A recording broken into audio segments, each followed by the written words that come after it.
আসসালামু আলাইকুম রহমতুল্লাহ। ভ্রমণপ্রিয় ট্রাভেলার বন্ধুরা, আশা করি সকলেই ভালো আছেন। নতুন আরেকটি বিষয় নিয়ে আপনাদেরকে আজ জানাবো যে required documents for Thai immigration. Thailand ইমিগ্রেশনে আসলে কি কি ডকুমেন্টস দেখতে চায় বা কি ধরনের প্রশ্ন করে, এটা আসলে খুবই প্রয়োজনীয় একটা জিনিস।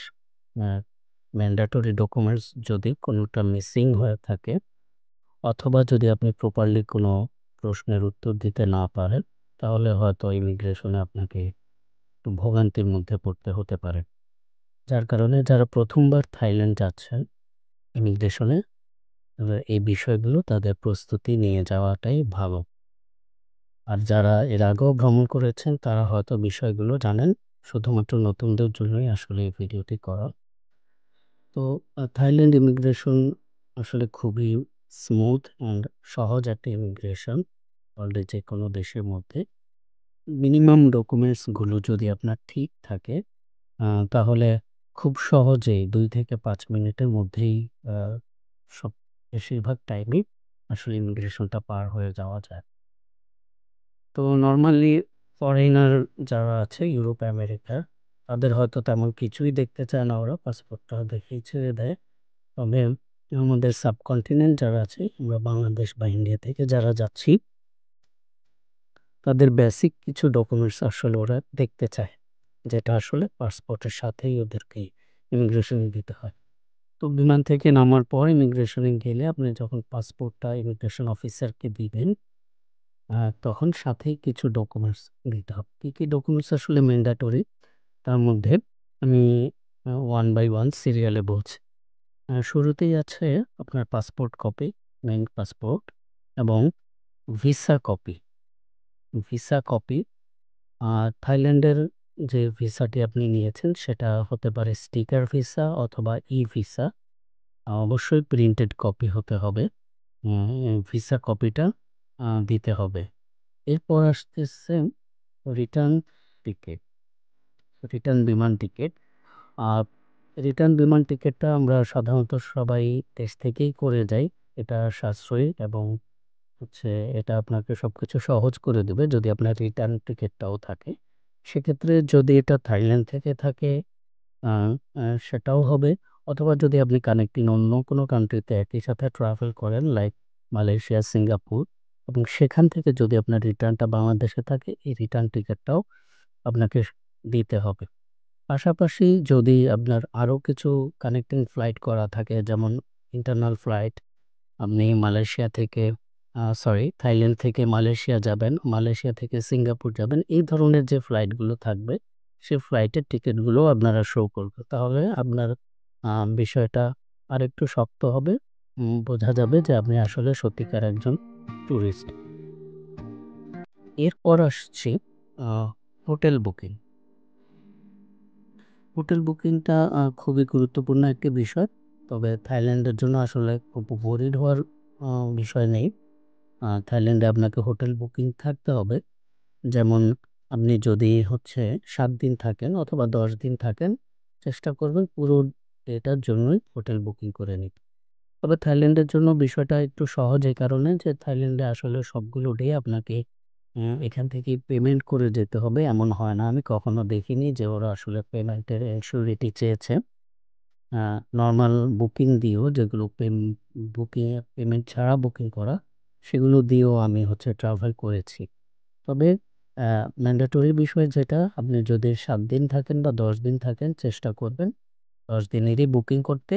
তবে অ খুব ভালো হয় যদি আপনি লোকেশন বুঝে এটলিস্ট ২ দিন অথবা ৩ দিনের হচ্ছে পেমেন্ট করে যান। তাহলে আপনার জন্য বিষয়টা বেশি সহজ হবে।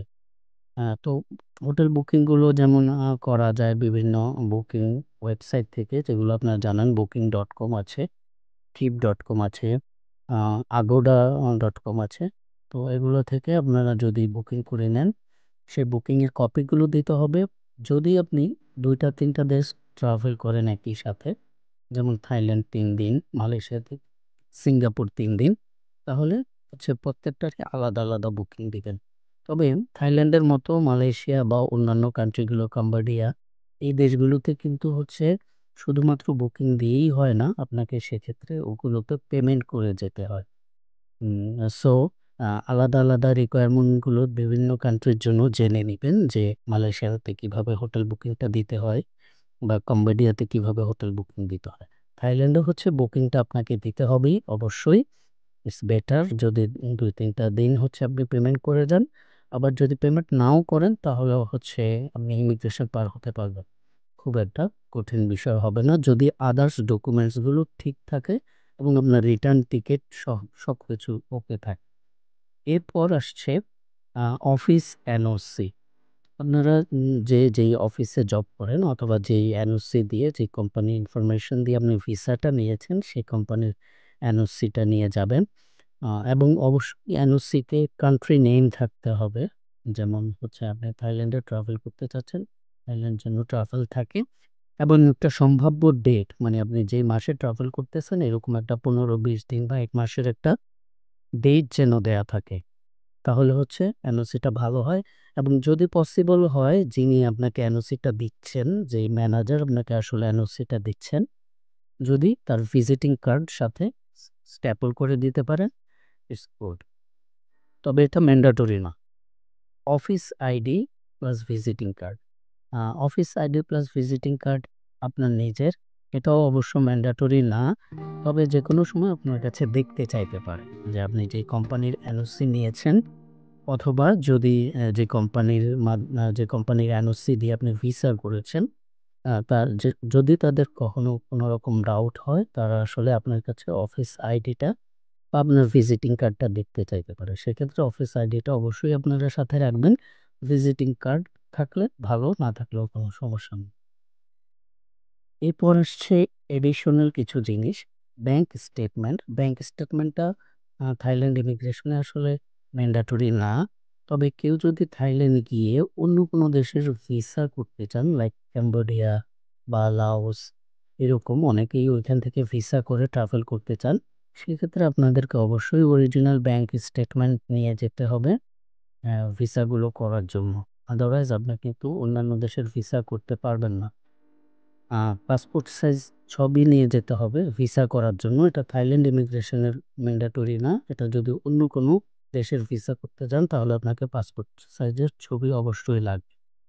আচ্ছা, last but not the least, সেটা হচ্ছে আপনাকে একটা ভালো অ্যামাউন্ট ক্যাশ সাথে রাখতে হবে।